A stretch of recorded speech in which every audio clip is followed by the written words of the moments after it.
కేటీఆర్ జడ్జిగా, ఆర్ఎస్ ప్రవీణ్ కుమార్ ఐఓగా ఈయన విచారణ చేసిండు, ఆయన శిక్ష విధించేసిండు. అసలు ఏం సిగ్గు కూడా పడారంటే అసలు ఎంత సిగ్గు తప్పిపోయింది వీళ్ళనంటే నాకు అర్థమే అయితలేదు. ఇప్పుడు ప్రభుత్వానికి పోలీసులకు చట్టాలు ఉన్నాయి. ఫోక్సో కేసులా ఫిర్యాదు రాగానే ఎఫ్ఐఆర్ చేయాలా? 0 మీద ఎఫ్ఐఆర్ చేసినావు. ఎఫ్ఐఆర్ చేసిన తర్వాత పేరెంట్స్ స్టేట్మెంట్ చేసినావు. 24 అవర్స్లో అమ్మాయి స్టేట్మెంట్ రికార్డ్ చేయాలి.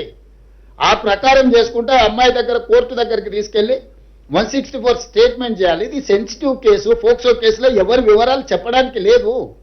వాళ్ళలాగా రోడ్డు మీద వాడు మాట్లాడితే ఆ కుటుంబాల వేదన, ఆ అమ్మాయి కుటుంబానికి ఎంత ఆవేదన ఉంటుంది.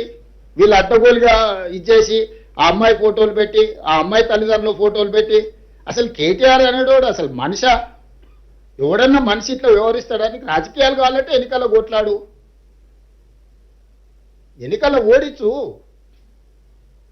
రాజకీయాలాగా చూడాలి, సమస్యను సమస్యలాగా చూడాలి. ఇది ఒక మైనర్ గర్ల్కి సంబంధించిన ఇష్యూ. దీంట్లో రాజకీయాలకు ఎందుకు? ప్రభుత్వం ఒక పద్ధతిలో చర్యలు తీసుకుంటున్నప్పుడు అందరినీ దీంతోనే మొత్తం ఒక మైనర్ అమ్మాయిని అడ్డం పెట్టుకొని రాజకీయంగా ఏదో సాధించినామని ఈ శాడిజం ఏంది? ఇది శాడిస్టిక్ ప్లెజర్ కాదా?